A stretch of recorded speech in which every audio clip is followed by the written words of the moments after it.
Microsoft showed off some of the Halo Infinite campaign, and it's looking like the definitive edition of Grand Theft Auto for the Nintendo Switch is going to be available on the cart with some extra downloads necessary. Hello everyone and welcome to BabbleOnGaming. I am Andrew and let's talk about some video games. But before we do that, make sure you like the video. It helps out a ton. And if you're new to the channel, make sure you subscribe to join the BabbleOnGaming family. With that out of the way, let's get into it. New Halo Infinite campaign footage has been released and showcased Master Chief working with the new AI, the campaign's wide open level structure, and more. We also get a look at the RPG system for suit upgrades, new enemy types, and other story details are yet still to come. Halo Infinite's campaign and multiplayer are separate, standalone products that launch on December 8th. And to be honest, this game looks absolutely incredible. From the character and world design to the action-packed fights and combat, it's looking to me like Halo is ready to come back in a big way. The grappling hook is 100% the most hyped and my favorite new addition to the Halo franchise. I'm excited to play the multiplayer, but honestly, after watching that trailer, I'm even more hyped for the single-player experience. I've been a long-time Halo fan. I kind of died off after Halos 4 and 5 didn't really do too much for me, but Halo 3 and especially Halo 2's online were my absolute jam, and I'm so excited to get back in. Like I said a little bit ago, I was very excited for the multiplayer, the online multiplayer, but after seeing all the work that 343 is putting into this game, it's looking like it's going to be one of the best Halo campaigns, right up there with Halo 2. I'm so excited to get back into this. I'm so excited to be Master Chief again, hanging out, blasting aliens, the Covenant. I'm so ready to take on all of these new bad guys. I am so ready for this game. I cannot wait. Day one, minute one, Game Pass. Let's go. So some interesting developments have come out about the GTA Definitive Edition. The games are now available for pre-order on each of the console's stores, but people are noticing the Nintendo Switch US box art shows that a download is required.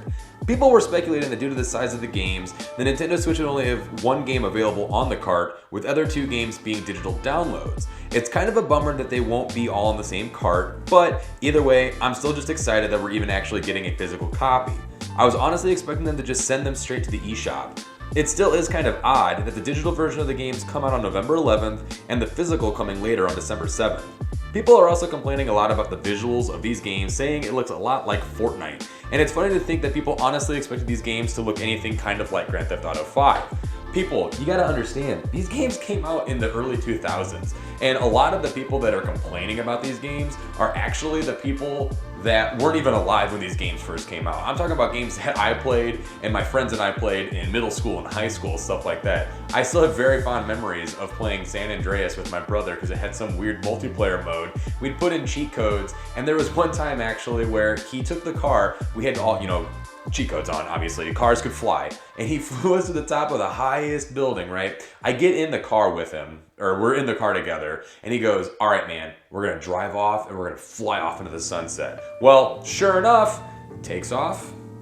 He jumps out the last minute, leaving me to fall and perish to my death. Absolutely hysterical. From doing stuff like that to big head mode, weapons, everything like that, San Andreas was and is still one of my favorite games of all time. So that is 100% the next game that I'm gonna be playing when I get that definitive edition of GTA. But like I said, it's still kind of weird to me that they couldn't fit all three of the games on the one cart, especially because I'm pretty sure standard carts are 32 gigs, and I think the game cart was only 25 for the download, so I'm not 100% sure on that. But I just don't understand why not just put it all together. I mean, either way, you're still getting all three of them, but are you getting like a digital download sort of issue? Like, what's going on here? They didn't really specify exactly what's going on. I guess I'll just have to wait and see when people finally start to get their hands on it, kind of play with it a little bit, kind of see what's going on and report back. But if you liked what you saw in this video, like the dang video. Like I said, it helps us out a ton. Comment down below. What do you think about the new Halo Infinite stuff? Do you think the game looks awesome? Does it look a lot better than that first trailer they showed off and ended up pushing the game back? Did you get excited about the GTA Definitive Edition? If you have any comments at all, down below, please. Thank you guys so much again. I'll see you guys next time. Bye.